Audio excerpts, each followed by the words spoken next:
Good evening to you once again. So the South African government has implemented various interim measures to curb the immediate and long-term effects of COVID-19 on businesses. So the Labour Minister has said that he will engage with bargaining councils to administer government's relief funds for companies. The Secretary-General of the Association of Private Security Owners of South Africa, Moses Malada, joins me now via Skype to talk about that decision and the effects of COVID-19 on that sector. Very good evening to you, Mr. Malada. Thanks indeed for your time. So what impact has there been on the private security sector as a result of the lockdown due to COVID-19? Good evening, Christelda, and your listening. Yeah, indeed, the security private sector, it's one of those businesses that is experiencing problems with regards to the COVID-19 virus. When you look into the security private sector, there are two issues that we need to look at. One and foremost of the issue is the issue of money being allocated to the councils. We as TAPSOSA, we strongly disagree with that move because the private sector bargaining council, the private security bargaining council, is not a legitimate institution because of its the way to administer, where it is not inclusive of all the companies that are found in South Africa, especially your small, medium enterprises. They are not included in that bargaining council. And therefore, the people that sit there, already to us, we view them as delinquent directors because these are the same people that had collapsed the Provident Fund in their previous responsibilities. So we are afraid if the minister takes this money and put it in the bargaining council, small companies might not see the end of the day because really, we need this fund to help our people, especially small companies. Because your big companies, really, some of them might not even hear the impact of this thing, because they've got investments that they've made, they've got reserve funds that they have in their coffers. So I should think that even government, when it was looking into this issue of this fund, they were mainly looking into small businesses to say how will they survive after this pandemic. Yeah. But like I said, if it goes to the bargaining council in our sector, it is not going to help the people. All right, so you don't recognize the bargaining council in your sector. Mr. Malada, how would you then, what would you rather believe government should then do? If you say that you don't believe that the bargaining council, having those funds given to the bargaining council will assist, how do you think then that the monies should be given to these companies? As we speak, the industry has got a regulator who is capable of handling such issues, because the regulator has got a database of everybody else that is in the sector. You speak of the companies, the regulator has got a database. You speak of security guards that are active and employed, the regulator has got a database. So if the regulator is empowered to do these things, we think he will fairly so make sure that everybody else that deserves this amount of money will be able to get it.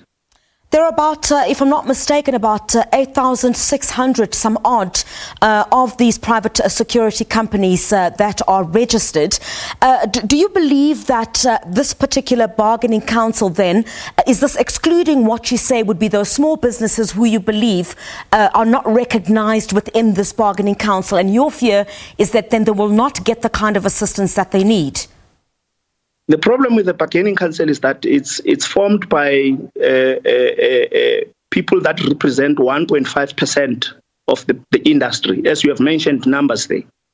And our fear is that these are a group of people that have made it in the sector, together with unions that actually have got friendship with these companies. Because you would recall that in most of these big companies, unions have got what we call closed shop agreements with these companies.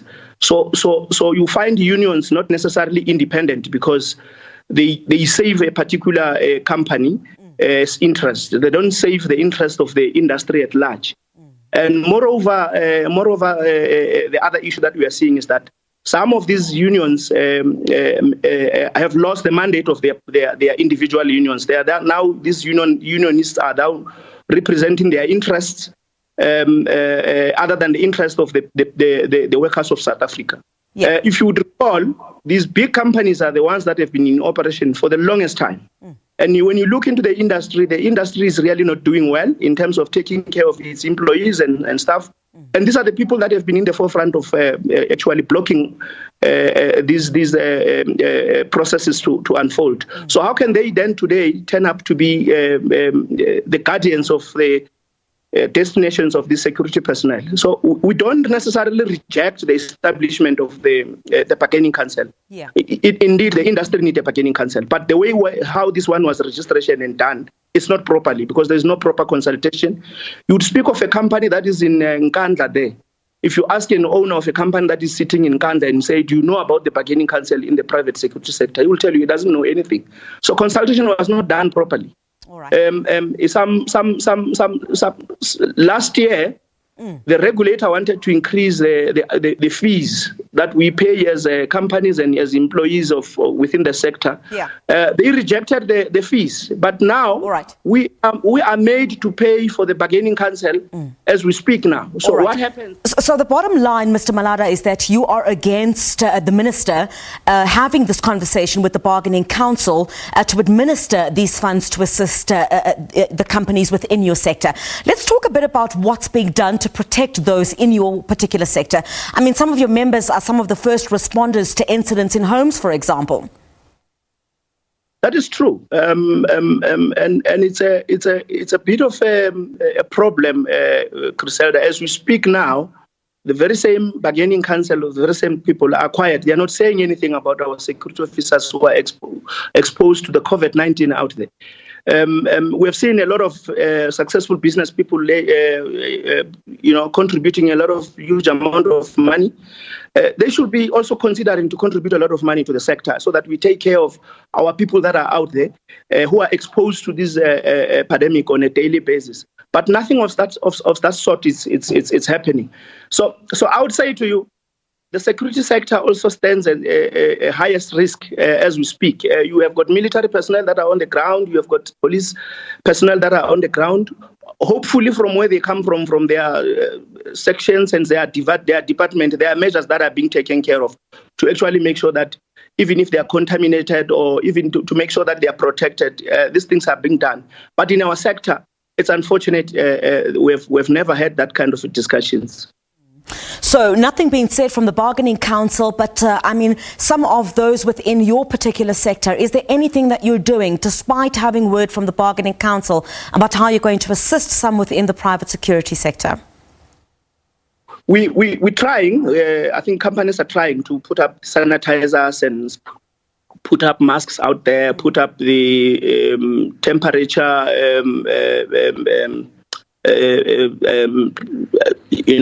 those things that measures the temperature of individuals and so on. We have seen it, some people doing it.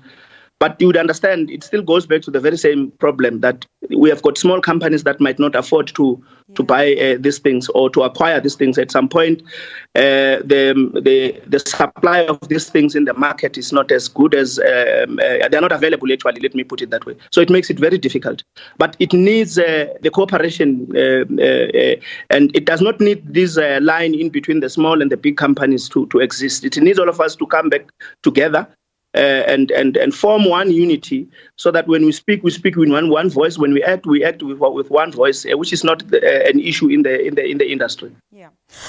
Thank you very much indeed for your time. We appreciate you being on the program. The Secretary General of the Association of Private Security Owners of South Africa, Moses Malada, joining us via Skype. Unhappy there about the Labour Minister saying he will engage with the bargaining council within the private security sector to administer some of these funds meant for relief for some of these businesses. Thanks indeed for your time. Let's move on.